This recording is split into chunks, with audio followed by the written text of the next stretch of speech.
Hello everyone, this is your host Nourish Khan and we are back on our cricket special show। और आज का जो show होने वाला है इसमें काफ़ी ज़्यादा क्रिकेट की लेटेस्ट अपडेट्स के बारे में भी बात करेंगे और थोड़ी सी और a lot is going on, you know, considering the T20 World Cup 2026 is just about to begin। 8 Feb 2026 से T20 World Cup भी शुरू हो रहे हैं और उसकी excitement is already in the air। Big bash league चल रही है ऑलरेडी, उसकी भी एक्साइटमेंट काफ़ी ज़्यादा है। श्रीलंका से हमारी सीरीज़ भी स्केड्यूल्ड है start of Jan, so it's gonna be a good action packed start to the new year and we are all pumped up to see how things go, how things unfold. तो सबसे पहली news ये है कि शान मसूद ने domestic के हवाले से अगर मैं बात करूं, बिकॉज इंटरनेशनली तो क्रिकेट चल ही रही है लेकिन साथ साथ डोमेस्टिक की क्रिकेट भी काफ़ी ज़्यादा टॉप पे है। और इस वक्त प्रेसिडेंट्स कप अभी रिसेंटली ख़त्म हुआ, इंडिया ने अभी जो है रेड बॉल का डोमेस्टिक टूर्नामेंट चल रहे हैं प्रेसिडेंट्स ट्रॉफी के हवाले से, जिसमें प्रेसिडेंट्स ट्रॉफी चल रही है। रेड बॉल डोमेस्टिक टूर्नामेंट है जो कि हमारा सिग्नेचर एक है और इसमें शान मसूद ने रिकॉर्ड कायम कर दिया है। उन्होंने 3 decade old record Inzamam ul Haq का ब्रेक किया है and what was that record, fastest 200 runs double century बनाई है। 200 रन्स बनाए हैं 177 बॉल्स पे डोमेस्टिक में and what an innings it was, action packed innings, बहुत ही जबरदस्त। उन्होंने 177 बॉल्स की डबल सेंचुरी बनाई है 200 बॉल्स पे। 216 रन्स की उनकी कंप्लीट सेंचुरी थी लेकिन the fastest double century came at just 177 balls and उसकी वजह से इंजमाम उल हक का जो रिकॉर्ड था 3 डेकेड ओल्ड रिकॉर्ड वो ब्रेक किया है। तो Shan Masood has once again proven why he is known for his temperament, his, I'd say, resilience, his patience and calmness and composure। Shan Masood is the guy के जिसकी टेस्ट कैप्टनसी को लेके काफ़ी ज़्यादा क्रिटिक काफ़ी उनको किया गया था, लेकिन उन्होंने टाइम एंड अगेन प्रूव किया है कि why he is the right choice for red ball captaincy. Specially red ball की अगर मैं बात करूँ तो things are slightly different in test cricket और स्पेशली वर्ल्ड टेस्ट चैम्पियनशिप की जो ये साइकिल है 2027 लॉर्ड्स में, जिसका 2027 लॉर्ड्स में जिसका फाइनल एंटिसिपेटेड है। तो वहाँ पे हम काफ़ी कह रहे होते हैं कि हमें उस लेवल तक जाने। इस वक्त पाकिस्तान करंटली WTC रैंकिंग्स में नंबर 5 पे स्टैंड कर रहा है और ऑल्दो पहले की जो साइकिल है उसके मुकाबले में तो it's better but we still are have a long way to go before we can even think of going there कि हम लॉर्ड्स में फाइनल खेलेंगे एंड ऑल। उससे पहले टेस्ट क्रिकेट पर काफ़ी काम करने की ज़रूरत है and I am coming to test cricket because Shan Masood की यहाँ पे बात हो रही है। The first step that we need to take is कि हम कैप्टनसी को बिल्कुल चेंज ना करें। अभी रिसेंटली ODI कैप्टनसी में मोहम्मद रिजवान को हटा के शाहीन शाह अफरीदी को ODI कैप्टनसी दे दी गई थी, which again wasn't a decision that was welcome with open arms by many and for all the right reasons, because it wouldn't make any sense why you would, of all the decisions that you could have taken, why you would wanna focus on the captaincy। तो अभी test cricket की अगर हमें improvement चाहिए, evolution चाहिए, तो उसके लिए पहला स्टेप हमें क्या लेना होगा कि हम हमारी जो टेस्ट टीम है उसकी कैप्टनसी को तो बिल्कुल अभी हम ना छोड़ें, क्योंकि Shan Masood as a captain एक उनकी फॉर्म पे होता था, एक उनकी अपने स्टैट्स के ऊपर बात होती थी, तो उन्होंने वो क्रिटिक्स को भी जो है ना शट डाउन कर दिया, ट्रोल्स को शट डाउन कर दिया with his recent performance and internet is buzzing, everyone is like super happy to see this comeback अटसे of Shan and was due for a long time.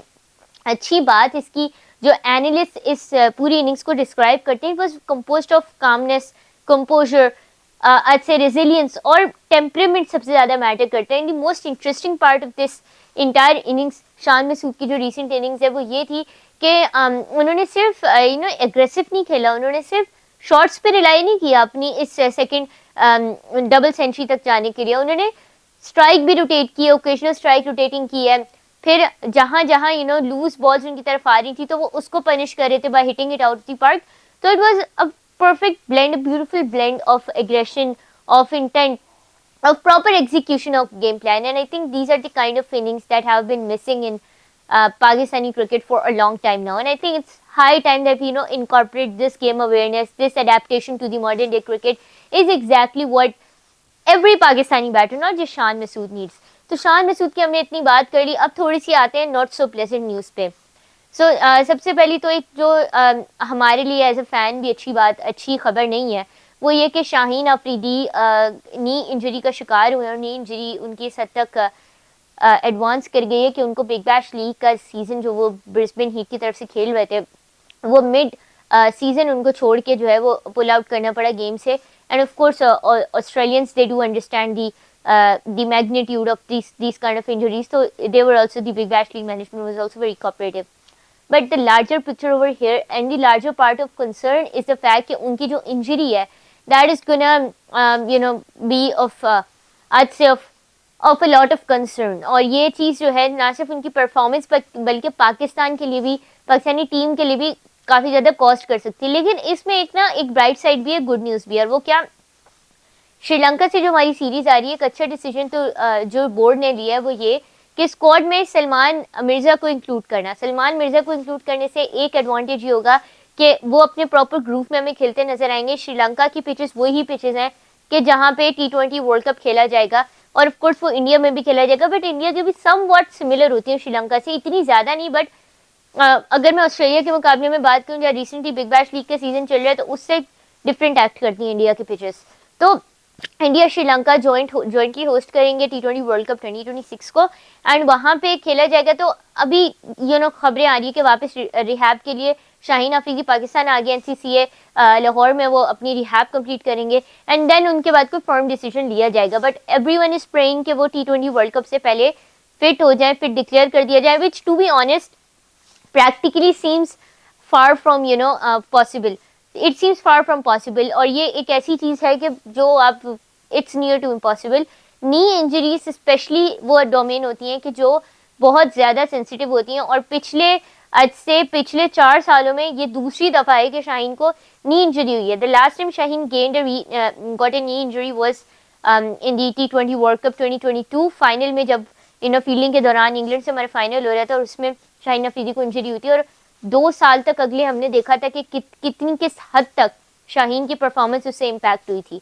सो उनकी पूरी जो पेस, जिसके बारे में शाहीन को जाना जाता था 2021 में, जिनके शाहीन के बारे में कहा गया था they can not play him, he is an absolute fire, वही पेस मुतासिर हुआ था. ये वही शाहीन थे जो 151, 140, 145 से ऊपर की जो है ना स्पीड पे बॉल कराते थे. और पोस्ट 2022 ये वही शाहीन थे जिनकी 135, 136 की पेस पे बॉल आ रही थी. तो of course it really, specially अगर आप एक फास्ट बॉलर हैं, तो नी injuries is the box that you would want to stay miles away from. Knee injury is the worst form of injury that you can have as a fast bowler.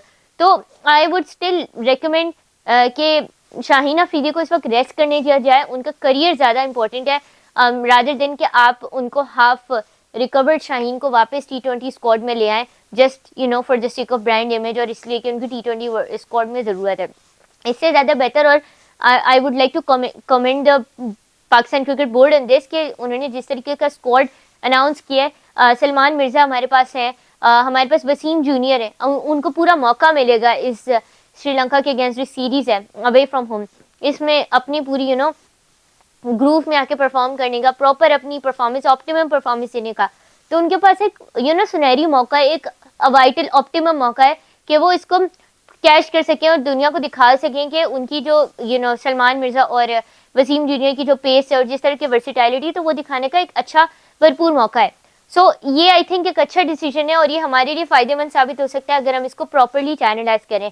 Again Shaheen की substitute में हमारे पास ये है, तो I think Shaheen को rest करानी चाहिए. अभी we shouldn't push him to come back for the T20 world cup, just for the sake of T20 world cup 2026, just because हमें इनकी ज़रूरत है. And I think same goods for Shadab Khan. मुझे तो इंक्लूजन ही उनकी समझ नहीं आ रही अभी स्क्वाड में कि उनकी इंक्लूजन क्यों की गई है. इस पर खैर पूरी वीडियो हमारी बनी हुई है, I would want you guys to watch that for bit. और अगर शादाब को भी इंक्लूड किया गया तो I think it's a risky decision. I really hope कि हमारे हक में साबित हो, अच्छा साबित हो. बट शादाब के अपने ऊपर बहुत ज़्यादा प्रेशर है जो कि उनके अपनी सेहत के लिए अच्छा नहीं है. ठीक है, अब हम इसकी बात करें. एक और सैड न्यूज़ जो है वो थोड़ी क्रिकेटिंग वर्ल्ड के हवाले से, वो ये कि Damien Martyn who was the star, I'd say former star test cricketer from Australia, he has been induced into a coma due to him being affected by meningitis, and our prayers are with him. Or he is currently in a not so good situation in the hospital, और उनको he has been in an induced coma. और बहुत सारी the cricketing world everyone is shocked at this news, and we are all praying that he gets better soon. And he was suffering from meningitis, and owing to that he got into an induced coma. and he's currently fighting for his life there. So we really hope that things get better and he, you know, regains his health. It's of course it's not a of course it's not a very pleasant news, and we are wishing him speedy recovery and wishes and prayers are with him. तो ये थोड़ी एक और sad news है. इसके अलावा मैं बात करूँ, इस वक्त प्रेसिडेंट्स ट्रॉफी चल रही है, उसमें हमारे पास एक के बाद एक टैलेंट सामने आ रहे हैं. शान मसूद की मैंने बात की, इसके अलावा और भी हमारे पास अच्छा टैलेंट सामने आ रहा है. लेकिन एक टैलेंट जो अभी प्रेसिडेंट्स कप से भी, प्रेसिडेंट कप की बात करूँ, कायदे आजम प्रेसिडेंट्स कप के भी छोड़ दें, कायदे आजम ट्रॉफी से सामने आया था, वो था साद बेग की सूरत में. साद बेग एक ऐसे प्रॉमिसिंग विकेट कीपर हैं कि जिनको यूटिलाइज अभी तक प्रॉपर नहीं किया जा रहा. और क्वेश्चन मार्क यही आता है कि ऑल्दो ख्वाजा नाफी की जो इंक्लूजन की गई है स्क्वाड में, श्रीलंका के अगेंस्ट जो सीरीज है उसमें स्क्वाड में ख्वाजा नाफी की इंक्लूजन की गई है, that is debatable. But I think कि उनकी जगह साद बेग को भी इंक्लूड करना चाहिए था, because he is a very promising batter, he is a promising keeper as well, and they could have gone with आज से Sameer Minhas as well. I know कि इस वक्त ये बहुत ही बोल्ड सा टेक लगेगा, but Sameer Minhas is the kind of person who can bat with temperament, with आज से कंसिस्टेंसी, और थोड़ा सा वो अपने टेम्परामेंट को बरकरार रखे, through and through long time तक बैट कर सकते हैं. तो आई थिंक इस कंसिस्टेंसी, इस टेम्परामेंट की ज़रूरत है हमें. तो समीर मिन्हास को लेके जाना चाहिए था, उनके लिए भी एक अच्छा एक्सपोजर होता. बट आई रियली होप के things turn out to be better for us. Well, this was it from the from this video for today. और कुछ नई लेटेस्ट अपडेट्स थी जो आप लोगों तक पहुंचाई. We will be back with more such updates, and our next video would be regarding PSL. Till then, this is your host Nourish Khan.